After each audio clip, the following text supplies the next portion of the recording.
Right, I'm just getting this recording situated.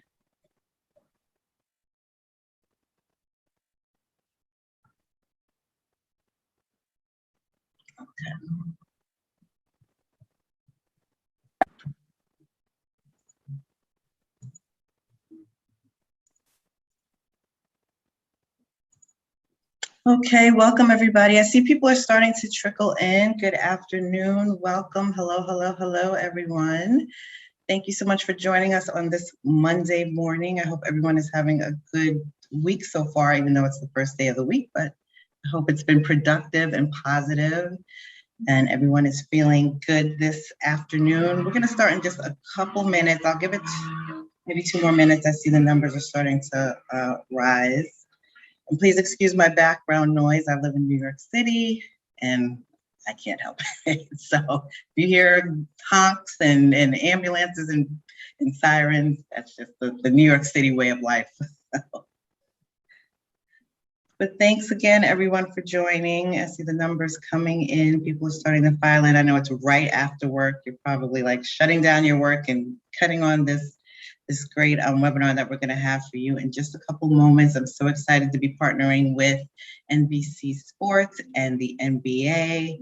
I have some great recruiters here who are going to just chat with us. Very casual conversation. We're going to chat about professional development, standing out as a candidate, things that they look for in candidates. So it's going to be a great conversation and a great way to kind of close out the summer with some great professional development and things that you can apply if you're either trying to look for a new job or transition in your job. So always trying to provide you with some great tips to help you in your career journeys. See here, I'm going to give it like 1 more minute. I hope everyone is staying cool. I hear we're in for, well, if you're in the Northeast, we're in for a heat wave. I heard it's going to be 90 plus for the next 2 or 3 days. So back to the scorcher. We've been getting some nice kind of cool weather. Now we're back to the August hotness. So it's going to be a hot one.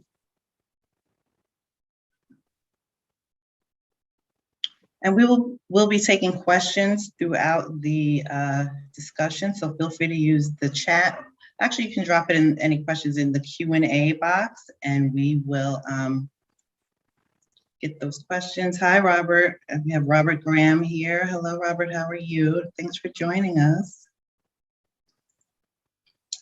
All right, so we're going to get started. People can join in and jump in as they come in. My name is Radia Barnes. For those who don't know me, I'm the president of the New York chapter of the National Association for Multi-Ethnicity and Communications. We are the leading diversity organization for people of color in the communications industry, and I'm so happy to have everyone here. We are so focused on our members' professional development. We know that so much has been going on over the past 1.5 years with the pandemic. COVID has really kind of really shifted the way that we think, the way that we look, the way that we present ourselves. So NAMIC has really been trying to help people with that adaptation, excuse me. We know that interviewing is different, working is different, so we really want to try to help you along the way. So today we have a great discussion with the recruiters from the sports industry. We have NBC Sports here with us, and we have the NBA here. These recruiters have been in the business. They know what they look for. They know what they're doing. And they're just going to give us some kind of insight into how can we break into the business? How can we stand out as candidates? Maybe some tweaks that we can make in the way that we're presenting ourselves. So I'm really excited to get started with this. Quickly, I'm going to have the recruiters introduce themselves. I'm going to start with Edwin. We'll go on to Darnell and then Nicole. Thanks, Radia. Hey, Edwin Asuncion here, part of the NBC Sports Group. I'm a recruiter that actually works remotely sitting down in Florida, and I've been with the company for about 6 years. Darnell? Yeah. My name is Darnell Gillette. I am a senior technical recruiter here at the NBA. I oversee the recruiting efforts for our direct consumer, IT, and digital products organizations. I've been with the NBA for about, it's going to be 2 years in September. And prior to that, I was working with Discovery, Scripps Networks, and then within the CPG industry as well. And Darnell is a friend of NAMIC. He has served on our committees. He has partnered with us. So I'm always happy to work with Darnell. Thank you, Darnell. Well, I'm always happy to work with y'all. Hi, Nicole. Hi, everyone. I am Nicole Goolsby. I've been with NBC for 5 years, but been aligned to kind of our sports side of house recently, particularly moving from our early career side to now full talent acquisition, helping from editorial production to sales, marketing, you name it. Our team pretty much covers everything. But excited just to be here with you guys. I'm currently based in Maryland, but typically based in Brooklyn. So I understand the noise of everything moving outside your window all the time. Wonderful. And I have noticed people have taken this opportunity to go back home and say, you know what, I'm working from home. I can just chill, be around family, and kind of not have to worry about the hustle and bustle of going back and forth to work. So that's one positive that I do see from the pandemic. Okay, so let's start. Edwin, can you tell me a little bit about how you arrived in your role as a recruiter? How did you land where you are right now? Yeah, actually, great question. Interesting pathway, though. I've been in recruiting now for a while, but originally started my career in education and teaching. So a high school teacher that at some point decided to shift my path. I had, during college, actually worked at a staffing agency and part-time, and had just kind of used it as my job or what have you, realized that I really liked that. When I left college, I did teach for a period of time, but I always went back to kind of those times when I was working for the staffing agency, and mainly because of the fact that both in teaching and in those opportunities where you're giving somebody a chance to start a path, you're really opening a door for somebody. So I just shifted from the education world into the business world. But to me, I'm still, that teacher side of me is creating new opportunities and helping folks to learn more about, what those connections are and things like that. So that's how I kind of roundabout it got to my recruiting role, and I love it today. Well, I love that. That's kind of like the best of both worlds. You can still kind of keep that education teacher kind of zest in you and still recruit. So that's great. For sure. I think, we're always learning more, in the recruiting space as well. And then, just our businesses, they constantly change. And, we all as individuals constantly learn. And I think the way that you stay, in the know is to be adaptable. So it's great to be able to continue to do that in the seats that we all have. Most definitely. So now, how did you end up in your recruiting role? Yeah, so interestingly enough, I started my career out with Enterprise Rental Car in their management trainee program. And the way Enterprise works is everybody starts out in the branch. So like renting cars, really just learning how to run a business. And however, everybody gets promoted internally. So whether you're like the head of HR or the head of accounting or whatever it was, pretty much everybody starts off in the branch because they believe that as long as you understand how the business works, then they could teach you everything else. So I was doing that, and then a position became available for like somewhat of a junior recruiter position. And I applied for it, and that's how I got into recruiting. And then I've just been doing that ever since. So it's been a range of things from diversity recruiting to university relations to ad sales, marketing, and revenue generating types of roles to tech. So that's kind of been the range of my experiences and within the space and how I also got into the space. Excellent. And I know two people who have gone through that program, that enterprise program. Everyone is so successful who has gone through that. I think they really teach you the basics and kind of set you up for success. Yeah, it's a great program. I'm a big advocate of management trainee programs, depending like in the early career space, there are so many different ways that you can enter a career space. So you have like, obviously there are rotational programs, and then there are like management training programs, and then there are like traditional entry level types of roles. And I think it would be good if more colleges start to really help people understand like the pathways within each of those lanes, and how you can leverage those experiences to propel you into a career that you want. So I love that. Nicole, how did you end up in your role? Yeah, I'm one of those people who kind of already knew they wanted to do HR early on. But I actually started nonprofits. So I worked for American Red Cross, which has absolutely nothing to do with media. And then kind of pivoted over to a local PBS station. And that was kind of my first introduction to TV and media side of house, and made my way to NBC Universal. So started as a coordinator, really started helping and supporting recruiters in that position, which really got me understanding, the business and ins and outs, and started on the ad sales side and kind of made my way from ad sales to business news to content distribution, and now over to sports.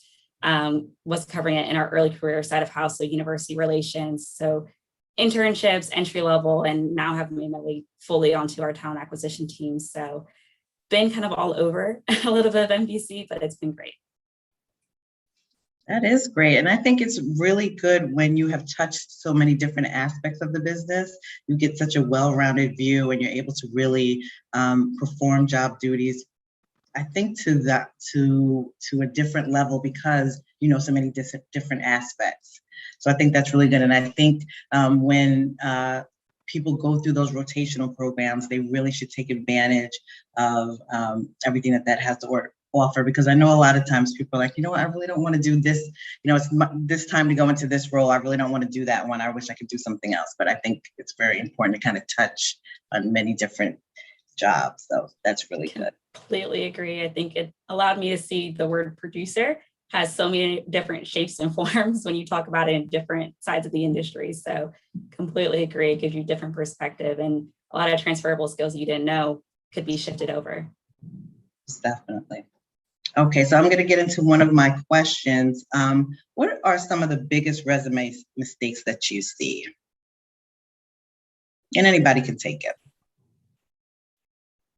Yeah, I'll jump in. I think if anything, you get resumes and you're so used to kind of putting your profile out there, but and we know who we are in terms of candidates. But it's important that as you go out there and look for different jobs, you understand the audience that you're speaking to and really customize, your verbiage for that.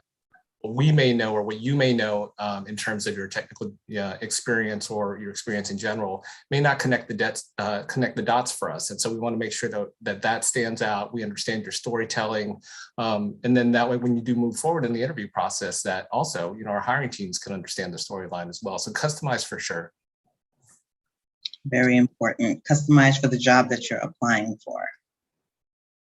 Darnell, have you seen any big resume mistakes that stand out to you?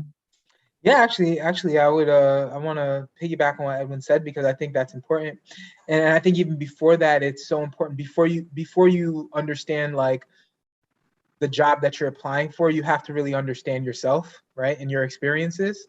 And a lot of times when I'm coaching or talking to different people, so many people they're trying to like almost bypass their own experiences to like create a resume that only aligns with the role that they're applying to. And it's kind of like, you really have to know what your strengths are, what your experiences are, what your story is, and how your story aligns with certain roles that you're looking for, right? So I've seen people that try almost to make their resume focused more on the job that they're applying and not really enough on like why their story makes sense for that job. Very interesting. Very good. I like that. Nicole, how about you? Yeah, I would say sometimes it's just not having enough. I think sometimes you hear so much that you overly put too much stuff on your resume, but sometimes it's not having enough, details in there. You want to, tell your story on paper without being there. So, you don't want to leave too much space to assume that we know how to use social media, or we know that you've been writing 3 articles a day just because you say you write articles, it's giving a little bit more context to who you are and painting a nice picture for us so we can get to know your story and want to know more about you as well. Yeah, really good, really interesting. Do you think that it's necessary that in order to break into the sports business, you must know somebody who's already working in there? Is it easy for an outsider, someone who has no background in sports, but may have an extensive background in media or communications? Is it hard for them to break in? Do they need to know somebody? Is it an inside track, or can they just feel comfortable applying as is? Yeah, I'll start again. I use my own personal story. I am not necessarily have a sports background. I have more of a artistic background and things like that, and fell into where I work here. And I'm located in Florida. Part of our portfolio is the golf business, Golf Channel, Golf Now, which is the digital arm of Golf Channel. And I just happened to apply. And quite honestly, to your point, I think that question was in my head. I don't know anybody. How am I going to do this? They're never going to call me. But everyone's point to Darnell, to what Nicole's saying about, telling your story, giving enough content to connect the dots is really important, because you have such a limited time, whether it's submitting your resume or submitting a video interview, to really capture the potential of being a viable candidate. And so when I did get that call, what my job was in terms of my story is connecting the dots from I had moved originally. I grew up in the Midwest, so raised in Kentucky, moved to Chicago. Had worked, kind of GE corporate in that realm, but had a lot of attributes in my resume that really resonated with what they needed in Florida, which at that time was building a support center, a call center for some of our digital apps. So seeing that, being relevant in that, and transferable skills is super important to be able to show and demonstrate that, hey, I may not be in this lane, but I can learn. It's just like in sports, you may be a baseball player, but you're also great at, another sport as well. And it's being able to connect the dots there. So my experience was not necessarily, and I know it's from a recruiting standpoint, we definitely look at folks every single day, every single application in terms of, your skill sets and what that brings to the table. So I just want to share that. So. Yeah. I think life in general and anything that you're trying to do is about, what are your competitive advantages in any situation. Sometimes knowing people is a competitive advantage, but in the ranking of competitive advantages, I wouldn't put knowing somebody first. I would say experiences are first, right? Because I've seen many people who know somebody, but you can't do the job well, or you wouldn't be able to step in and add value to a specific function. So I think, like, as we think about it, it's easy to step into a situation where we can get discouraged thinking like, man, I need to know somebody to get in. But if you really just focus on your craft, whatever that may be, maybe you're in marketing and focusing on how do I become the best marketer possible? How do I become the best data scientist possible? How do I become, the best producer or content creator possible, or whatever that is? How can I become the best in that specific craft? I think that's the first competitive advantage that you can really control. And then it always helps if you may know people who may be able to present you or whatever it may be, but then it's not even about knowing people. Then the second one is like, how do you build your skills in the space of networking? So it's not necessarily knowing somebody, but it's like, okay, how do I develop a skill? And then how do I make my skill and my experiences visible to as many people as possible who might have given me more access to opportunities. So I would say that's the second competitive advantage. So this is just kind of how I think about it. I do think that there's a benefit to knowing people, but knowing people alone is not going to get you somewhere if you haven't become a master of your craft, whatever that craft is. Yes, that's great. Nicole, do you have anything to add to that? I mean, I agree with both of them completely. I think, it's a nice to have if you know someone in the industry, because they, obviously can give you their own insights, but it's down to, can you do the job? And, do you have the experience to do the job? And sometimes, we on the back end as recruiters, don't let it be deterred if you get turned down from a job that you're like, oh, I think I'm perfect for, because sometimes there's a nuance or something, in particular a project that the team wants, and they're looking for something, specific. Doesn't mean that you're not great. You're probably fantastic, but it might not just be this role at this time. So, keep going and keep applying, because your skill set, is going to be valuable in different places. And we're always looking for untraditional backgrounds as well. That's good to know. A lot of times people get discouraged. They think if their experience don't exactly match the job description to a T, they get a little discouraged. So that, to add to that, I do think that it's important to note that, especially now, it's like, I think that just careers in general, and we're seeing it with like how quickly people are moving from companies nowadays after like a year or 2 years, et cetera. Talent, it's a hot market. It's like the housing market, right? It's a very hot market for talented individuals. So I think that what ends up happening is people become picky both ways, right? Where if you're a manager in a role and you have a very intense, timely deliverable that you have to meet, a lot of times managers, depending on the role, and managers may be less likely to want somebody that has like a longer learning curve, because they have this deliverable that they have to meet.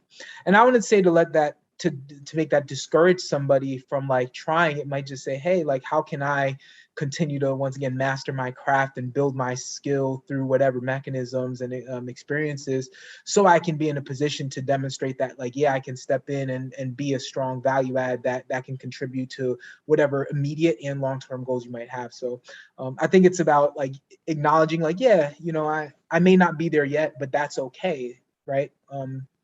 Because life is just about continuing to make progress in whatever it is you're trying to do. So being realistic as well. Yeah, I was going to add too, something that Darnell, what you said, about networking, leveraging your networks. I think one of the things that we see, which is really proactive, is going out there and finding the recruiters, finding those companies that you want to work with, finding things that align with not only the skill sets but your values as well. We get a lot of communications through LinkedIn, and other tools where go out there and look me up and say, well, who's working at so-and-so company, and with the title of recruiter, and what is their world. And that really does get you out there. You can apply on the back end to the positions, but you can also build your networks up, because it really is about that awareness and really just showing off your brand and getting it out there and being kind of that evangelizing and being the cheerleader, to those that are looking for, these people in such a hot market. So, definitely use that as well in terms of networking, for sure. Very important. So in this age of Zoom and, all of the new ways that have popped up for us to communicate face to face, what kind of a candidate stands out to you when you're interviewing somebody over Zoom? We all feel a little bit kind of in a box, literally, and it's not really personable. How can we stand out when we're interviewing? So for me, most of my interviews take place over the phone. Honestly, so I still do like my first screen is almost always on the phone, so I haven't had too many Zoom interviews on that end. But for me, I'm just one of those people that, whether it's through Zoom, whether it's over the phone, whether it's in person, for me, it's just about like, are you a master of like your own domain, right? Like whatever it is that you've done, whatever experiences that you've had, have you made the most of those experiences? Have you learned from those experiences? Have you gained the most that you could possibly gain out of the opportunities that you've had? So for me, it's like any setting, like a person that really has a masterful understanding of their story is what sets anybody aside from for me. And given my past, like, why am I trying to move forward in the way that I'm trying to move forward? Like that connection and that story is no matter what platform, is the most important thing for me. Interesting. I would say, I mean, definitely a combination of phone and videos. I would say a lot of my interviews at this point in time are done through some kind of a live video format. So it is really hard. It is an adjustment. Sometimes it can feel to folks that it's, maybe a little bit less personal or what have you, but, honestly, you're still, we've learned over the last 18 months how to live in this world where, surprisingly enough too, whether it's working with our internal teams, our clients, or, talking to candidates, we are able to build experiences and relationships and things like that. So when I'm having that conversation, I really try to emphasize just be you, again, know your story, connect the dots in terms of why this makes sense or help us understand, or translate why this is the right time as well.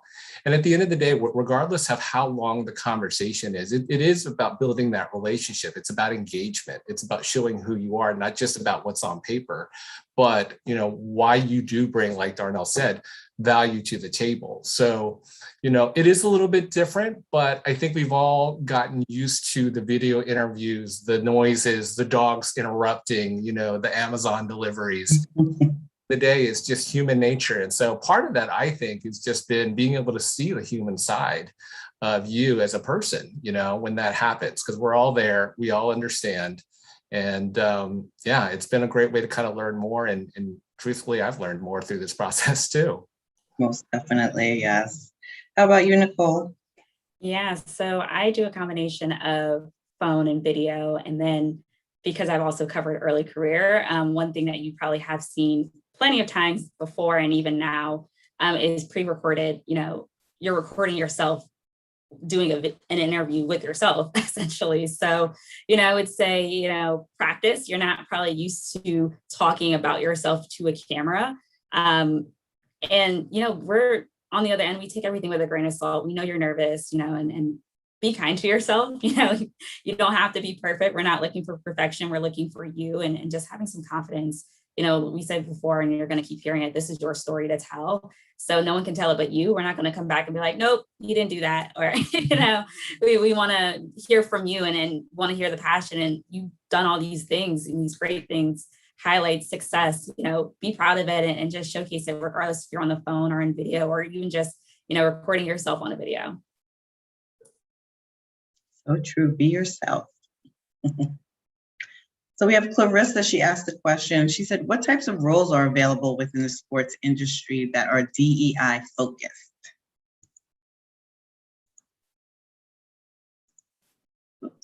I guess, so that's an interesting question. I think that, and this is not a cop-out answer, even though it's going to sound like that initially, but I think all roles can be and should be DEI focused.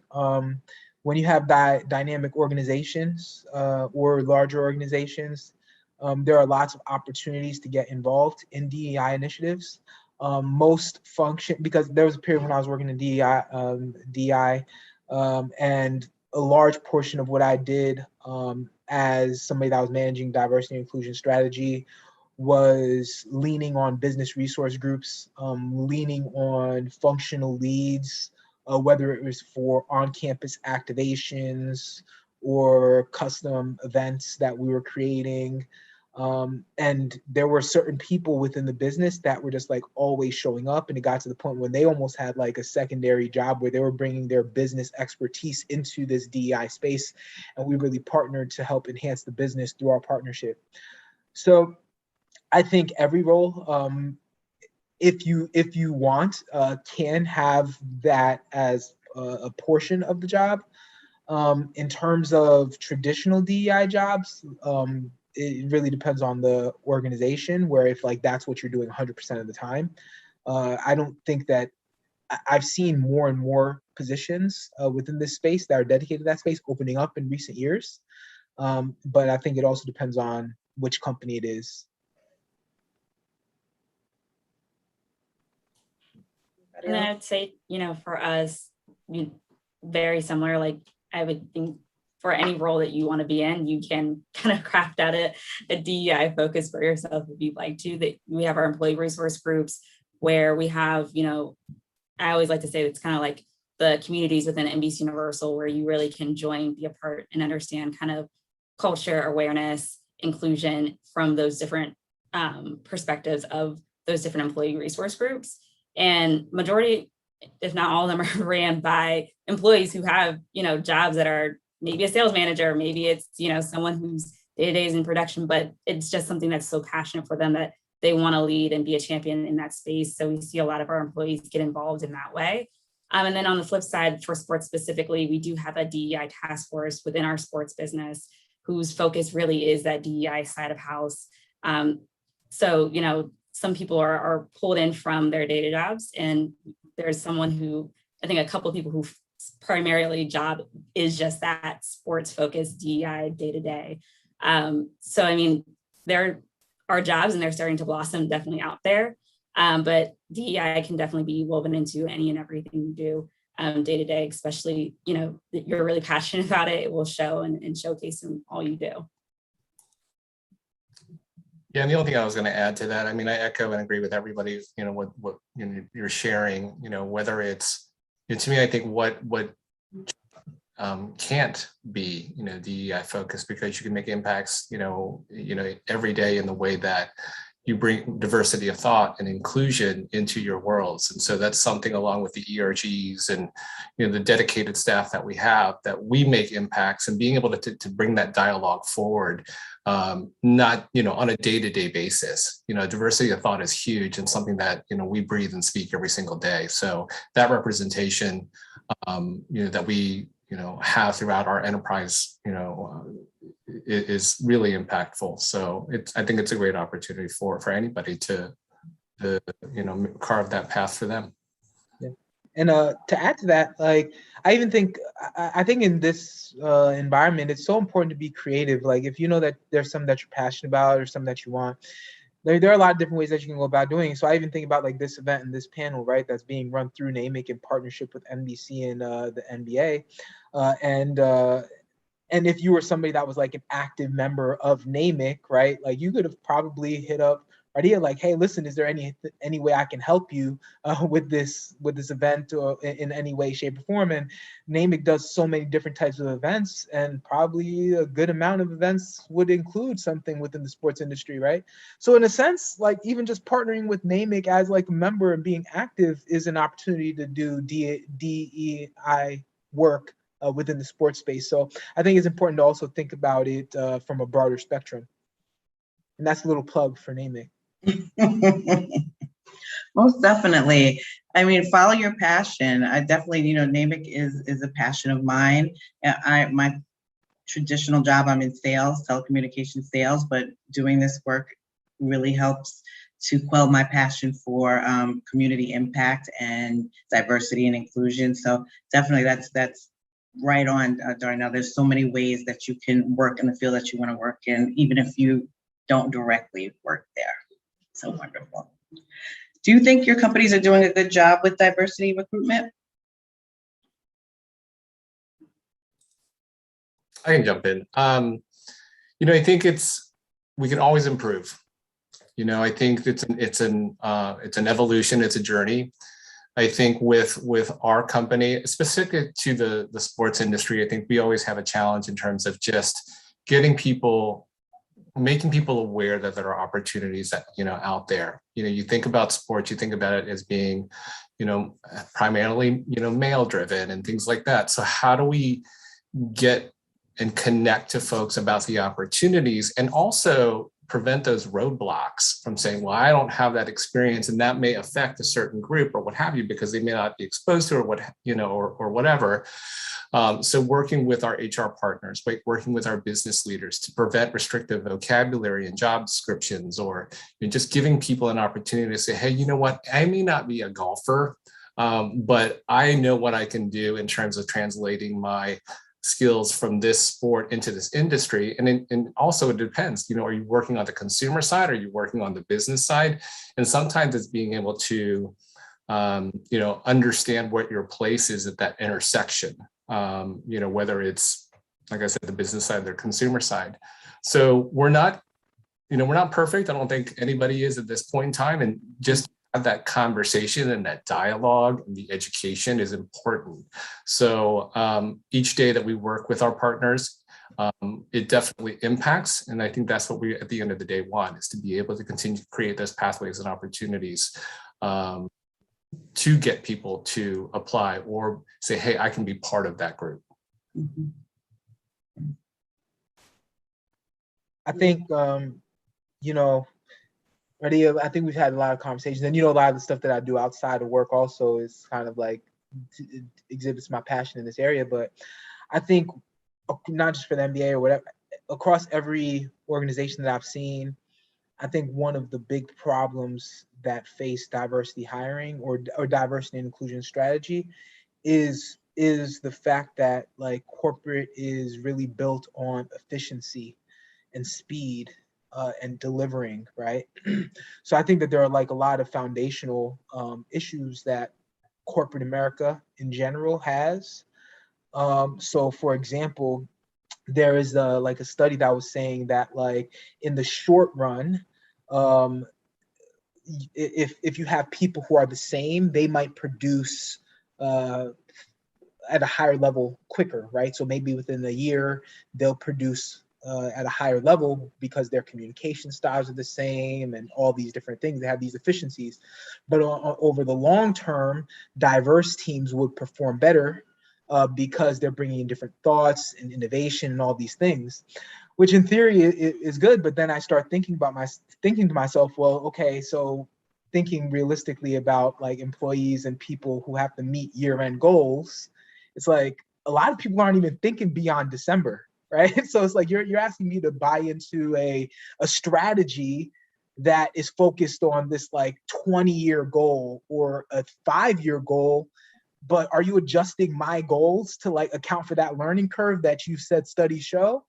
So I think that there are all these like foundational things, and because of the speed that we have to operate at with corporate and with delivering, like a lot of times nobody has time to like really slow down and say, hey guys, like let's really think about this problem at like this root and start building like a foundation. So it's a lot of times it's like, they talk about like the analogy of like building a house and then like you missing the foundation. So it's almost like this diversity house. A lot of times we start with like buying the furniture, right? It's like you skip the house, you skip the roof, you just start buying the furniture and what looks good. So I think there are a lot of foundational issues that lead to corporations having a less than optimal diversity strategy, whether it's inclusion, equity, or recruiting. So I haven't necessarily seen anybody that does it particularly well because of the nature of corporate. Very insightful. My goodness. That gives us a lot to think about, right? Did you have anything to add to that, Nicole? I mean, I completely agree. I think, everyone, it's still a work in progress, and diversity will always be a work in progress. There's no time that anyone's like, all right, we hit it, we're done. So, I think it's ever changing. It's ever having conversations about it, and it's always keeping it relevant. So, certainly for us, especially across the sports industry, like we're always networking and having conversations among ourselves. Like, how do we continue to build and break down those roadblocks? How do we continue to, educate where we can, and, what else can we do? So we're definitely partnering a lot more and having a lot more transparent conversations across the board. And, I think it's bringing in those different perspectives and those conversations that help us move forward. Yeah. Ryan has a question for Darnell. He said, any advice to break into sports marketing and corporate sponsorships with the NBA? Yeah, I mean, I think so. So I don't recruit for that specifically, but I have thoughts in terms of that, and I would say that my response to that is for anybody that's trying to do anything, which is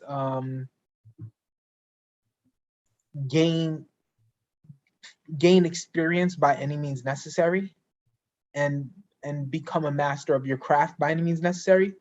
I think some of the mistakes that I've seen people make that are trying to break into the NBA specifically is they become so focused on the NBA brand and less focused on the skill of marketing or the skill of sponsorships and building that experience, because it's like they just want to get into the NBA. So they pass up all these opportunities that they have to potentially build their experiences. Sometimes what you want is not going to be the result of your next move. Sometimes what you want might be the result of the move after your next move, right? It's like chess, where it's like you might not be able to get checkmate in this first move, that you might have to make 3, 4, 5 moves before you get to checkmate. So I think that this is what it is. It's really about thinking about, how do I become the best sports marketing and corporate sponsorships, or marketing and corporate sponsorships talent out there, and then from there you'll have a very good case to be attractive to a company like the NBA or somewhere else. Great. I have a question from Robert. Working with a third-party company to keep stats, is that a good way to get your foot in the door to be a sports statistician? Statistician.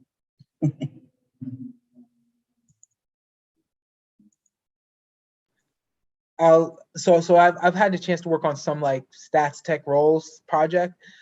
I think it's a good way to get the experience that's needed to meet the criteria for somebody that might become a sports statistician, right? So there's a lot of hedges there, and I say all that because nothing is guaranteed, because everything is pretty competitive. So I don't even think it's about like getting your foot in the door. I think it goes back to, am I building the experiences that a qualified sports statistician would have? So I do think that that's a great experience, because then you could craft your story and craft your reasoning as to like, hey, these are some of the past things that I've done that would align with the future things that I want. Is that going to be the thing that gets your foot in the door? Maybe, maybe not. But is it going to be something that will add value to your story? 100% yes.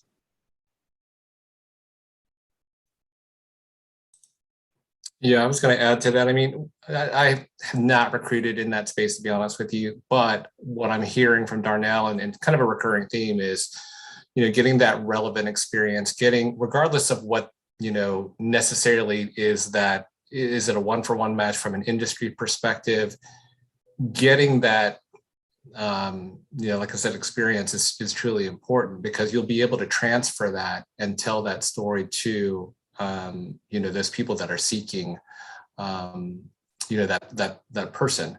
A lot of times too, you may not have that one-to-one match. You may be a statistician, or working with corporate sponsorships, and it may not have been in the sports industry, but you have a sports background and you worked in corporate sponsorship. So the intersection of that can actually make you a viable candidate, because now it's a skill set that you have that's transferable, as well as your passion. So it's truly, going back to values, storytelling, and being able to connect the dots, because there's not one formula for anybody to really create those moments or to break through. It's really a multi-strategy way of, how do you get noticed, and how can you as an individual leverage things that are unique, that other people may not have, that will also show value, or may actually pique somebody's interest because they didn't know they needed that. So, I think that's super important as well. Jennifer has a question. She asked, has COVID reduced the slate of positions in sports content moving forward with the unknown future of live events and telecasts? I mean, I'm busy as hell right now. I'm hiring a lot. I'm too busy. But I think that anytime one door closes, another door opens. So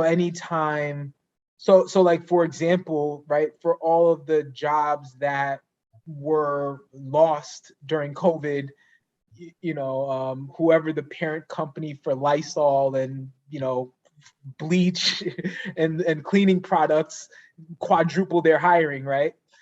so there was a handful of opportunities that were lost, and then a handful of opportunities that were created. I think within the sports space, or just generally media, you have, you know, and I don't know the stats of this, but you start thinking about like the rise of streaming, right? And these streaming and digital platforms, the rise of digital content creators, whether it's through TikTok or Instagram or whatever, Netflix series, and like this need for more content through COVID. So, you know, in terms of like live events and how that was impacted, I don't know what the future of that is. I think it's changing every day with COVID, but there are still new opportunities that are being created. And I think it's just about paying attention to where those opportunities are. So I don't know if that necessarily answered the question, but I do believe that, you know, one space's misfortune is another space's like opportunity. And I will say, you know, COVID has probably taught a lot of media spaces how to shift and be in a virtual space and rethink how we do broadcast television, you know? So if, you know, something happens where it's like, hey, how do we, now that we're approaching still live events going into the fall with all the sports changing over, you know, we are now 18 plus months in, and we're have a different mindset now when we approach recruiting, because it's like, hey, is this role truly have to be in the office, or can it be remote? Is it something, you know, when we think about our spaces of who on the production team really needs to be in-house or on site versus who can, you know, be at home and still support the team. So, you know, being very intentional with the openings that we have and understanding like where we should be flexing with our teams, and, you know, who will be going into the office versus who might not, will only go in one day a week.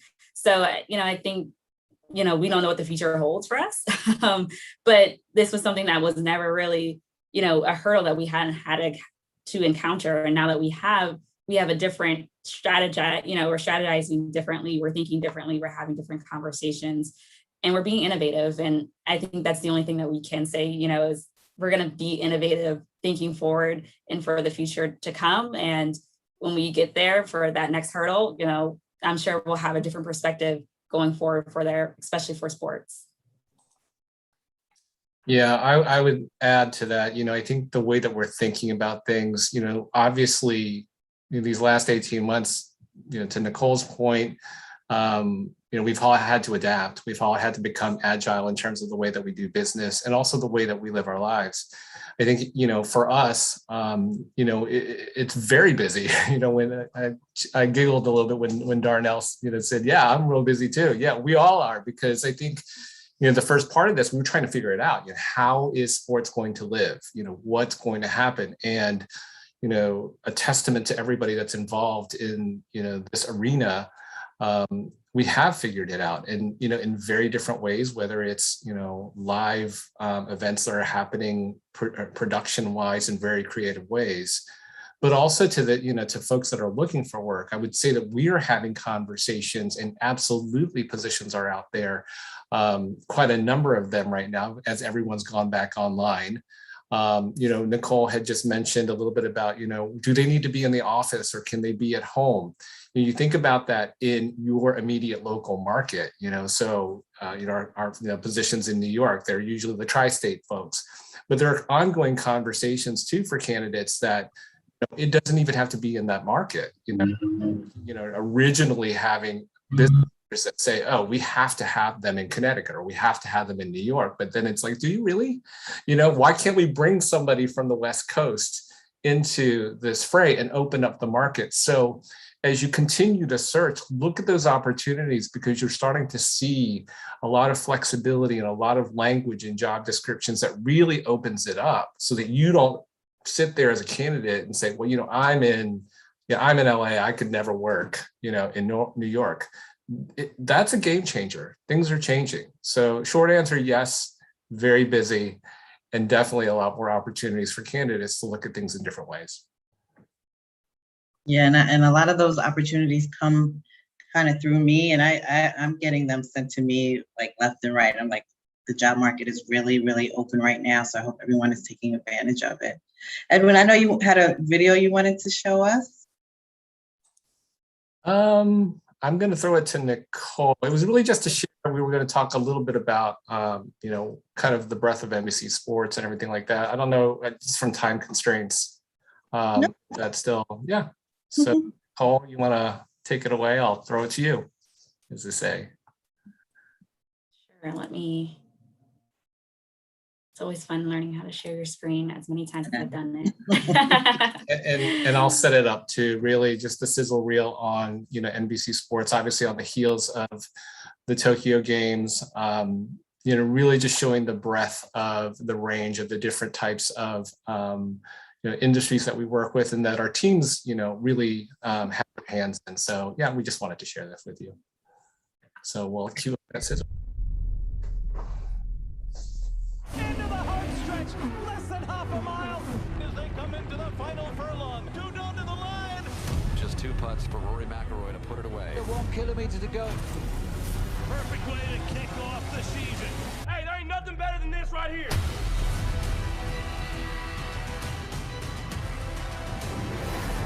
Expect anything different? Around in front, score!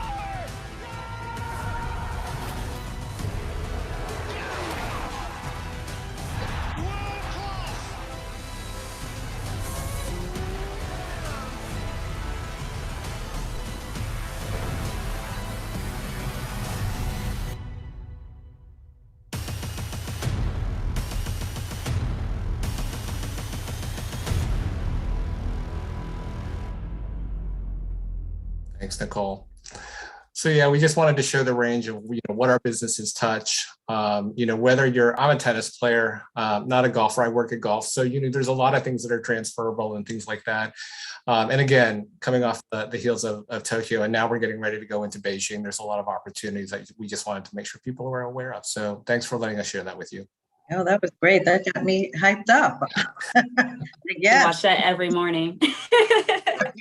Get you up in the morning. You're like, yes, all right. Okay, so I'm going to ask everyone for one piece of advice for someone who is trying to break into the business, or even someone who is thinking about applying to a new industry, a new role. What is a good piece of advice that you can provide to our listeners here today? Darnell, I'll start with you.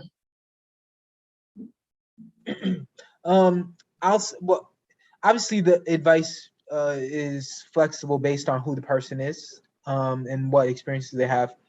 I think the number one thing that I'll say is be creative. One of the, generally speaking, across all industries, whether it's sports or other, a lot of times when we're searching, we only search for like the big 5 or like the big 8, right? So you might say, hey, NBA, MLB, MLS, NFL, NBC Sports, ESPN, and then you kind of end there maybe, right? And the CBS, Fox Sports. But now, like, we have in a time when like content is so vast, from a digital perspective, what's most important to you is, are you saying, hey, I want to work in sports because I have this passion for sports? Or are you saying like, hey, I want to just work for the NBA? Because then like that may craft the way that you think about it. There are like so many startup media companies, startup tech companies, startup podcast companies, startups, whatever. And you have a bunch of like digital creators that are popping up out of nowhere that have these huge followings. So depending on what it is, just be creative. Don't stop at like the first 8 most visible companies you could think of. The sports industry goes much deeper than that. And I would say do your research and you would be surprised what you could find. Nicole? Yeah, mine will be stay curious. We just saw the video and there's just a plethora of sports that we cover, but there's so many sports out there and you'll be surprised how many people only know like a small portion of the sports. So, the more you can diversify your knowledge of the sports industry and sports itself, the more viable a candidate across the board you'll be. Also staying curious in a sense of, never stop learning, never stop teaching yourself, learn something, maybe it's a new skill set that you're not like, hey, I've never done really video editing. Maybe I want to test it out. Stay curious, go ahead. It might take you further down the line to something that you might really enjoy and be a valuable asset to your team that you hadn't used before. So, definitely don't stop learning and don't stop teaching yourself new things. Great. Edwin? Yeah, and I would say, out of that curiosity, become a subject matter expert in what you love, because what you do and you continue and grab every experience that you can doing that. So if you're a marketer and you love social media and you love influencing, there are a lot of us, 5 years ago, had no idea what a position was for social media marketing, influencing, become that subject matter expert, because when you come to the table and the timing is right, it's going to be important that you have that depth and that confidence to be able to share that in your story, because our landscape in recruiting is ever changing and there are things that are just brand new that are uncharted ecosystems. And if you bring that to the table and you have value in that, you're already a step ahead, regardless if you know somebody or not, because you are that subject matter expert and we're looking for folks like that. So be a subject matter expert in your passion. All such great advice. I'm writing this down and noting it for myself as well. Thank you. I want to thank NBC Sports, the NBA, for participating with us this evening. I think this was so valuable. I got so much great advice. I hope everyone really was able to get something from this discussion. I do want to thank Scarlett from NBC Universal and Tanyana from the NBA. Sorry if I chopped up your name. Tanea. Yeah. My name gets chopped up as well. For helping to put this together. I spoke to them a few months about doing this, and they were more than happy to jump on board and help me to put this together. So I really appreciate both of your help getting this together. Thank you, our members who joined us this evening. This was a Monday right after work. I appreciate you jumping on, and I hope you get something valuable from this. I will send out a thank you email to everyone. And if you don't mind, I will note your LinkedIn account, the recruiter's LinkedIn account, so you can drop in and say hello and thank them for participating. Next week, we are doing a networking event. It's going to be virtual. We're trying out a new platform. You're going to have like your own little Android, and you'll be able to have conversations in groups and as individuals. We can meet at the bar, we can meet at the DJ booth. So it's going to be something new and different, and we'll see how this works out. But join us next Tuesday for that. I'll send the link in the thank you email as well. If you ever have any questions, feel free to email me at Radia, which is my first name, at namicknewyork.org, and I am here to assist. I think that's about it. We ended right on time. I didn't want to hold anybody too long on this Monday, but I really do appreciate it. Follow us on our social media. And if you have any questions, feel free to reach out to me.